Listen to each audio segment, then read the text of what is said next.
అనంతపురం జిల్లా గుడిబండ మండలంలో పోలీసులు గంజాయిపై ఉక్కుపాదం మోపారు. గుట్టు చప్పుడు కాకుండా రాయపురం గ్రామానికి చెందిన హనుమంతరాయప్ప అనే వ్యక్తి గంజాయి సాగు చేస్తున్నాడు. దీనిపై వచ్చిన సమాచారంతో రంగంలోకి దిగిన పోలీసులు చాకచక్యంగా వ్యవహరించి గంజాయి మొక్కలను ధ్వంసం చేశారు. గంజాయి సాగు చేస్తున్న వ్యక్తిపై కేసు నమోదు చేసి దర్యాప్తు చేస్తున్నారు.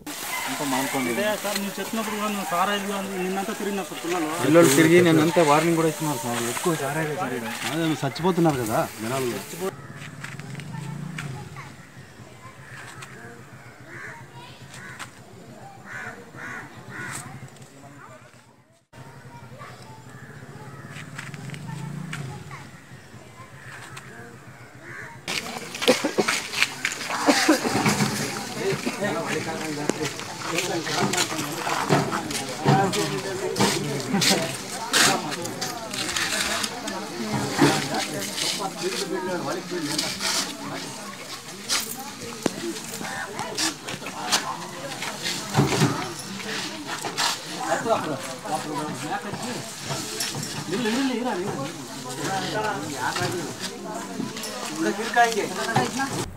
మా గుడిబండ ఎస్ఐ ఆధ్వర్యంలో రాబడిన సమాచారం మేరకు రాయపురం గ్రామంలో ఈ గంజాయి కొద్దిమంది పెంచుకుంటారని చెప్పి తెలిసి పెద్ద మనుషుల సమక్షంలో గెజిటెడ్ ఆఫీసర్ సమక్షంలో ఆ గ్రామంలో దాడి చేయగా అక్కడ హనుమంతరాయప్ప మరియు సిద్ధేష్, శివలింగప్ప మరియు నిక్కర్ నాగప్ప అనే 4 వ్యక్తులు వాళ్ళ ఇంటి దగ్గరనే ఈ గంజా మొక్కలు పెంచుతున్నారు.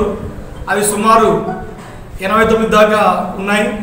అవి సుమారు 5 నుంచి 6 అడుగుల ఎత్తు కలిగి ఉన్నాయి. ఈ గంజాయిని పెంచుకోవడము, దాన్ని అమ్మడము నేరం కావున వారిని పెద్ద మనిషి సమక్షంలో స్వాధీనపరుచుకొని ఈ దినం అరెస్ట్ చేసి రిమాండ్కి పంపడమైనది.